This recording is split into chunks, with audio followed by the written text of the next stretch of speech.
Bonjour, alors aujourd'hui je me trouve au Sainte-Marie de la Mer, un haut lieu de culte dédié à Marie-Madeleine, Marie-Jacobée et Marie-Salomé.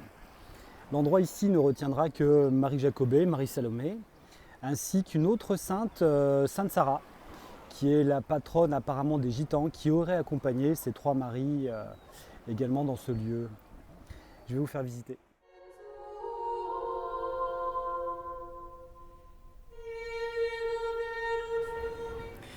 C'est à cet endroit même qu'ont accosté les trois Maries, Marie-Madeleine, Marie-Jacobée et Marie-Salomé. La mère devait venir jusqu'ici à l'époque.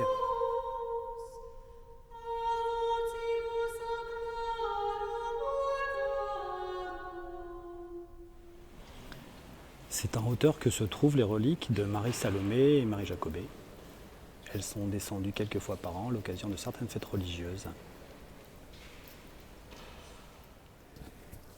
D'après la légende, lorsqu'elles sont arrivées sur la plage mortes de soif, elles ont prié pour avoir de l'eau, et de l'eau a ainsi jailli du sol.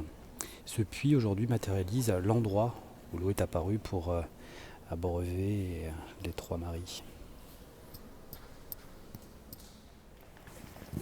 Nous allons maintenant descendre dans la crypte dédiée aux Maries et à Sainte Sarah, qui a pour vocation de guérir beaucoup de maladies.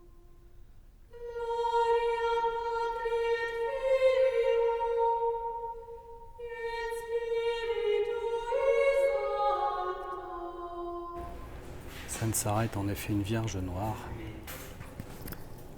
Je ne suis pas très branché à l'Église catholique, mais je dois admettre que passer un petit peu certains parasitages, le lieu de culte ici est extrêmement puissant. L'égrégore est fort pour maintenir un niveau d'énergie et accéder à certaines demandes. L'histoire des trois Maries a été relatée par un auteur que j'aime bien qui s'appelle Daniel Meroy, qui est un des rares pour moi capables de visiter ce qu'on appelle les mémoires akashiques. En tout cas, c'est un mot qu'on utilise avec beaucoup de fantasmes autour, mais il y a certaines personnes qui sont capables d'aller visiter le temps.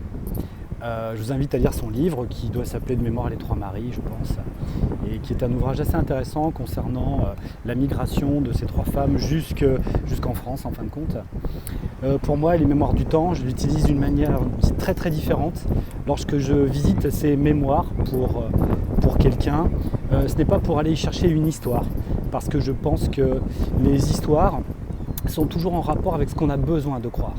Donc pour moi, les mécanismes des mémoires du temps, de ces fameuses mémoires akashiques, n'ont d'intérêt que pour aller chercher des mécanismes intéressants pour la personne, que ce soit à l'intérieur de ces structures psychiatriques, que celles qui sont liées par exemple à l'ADN parental.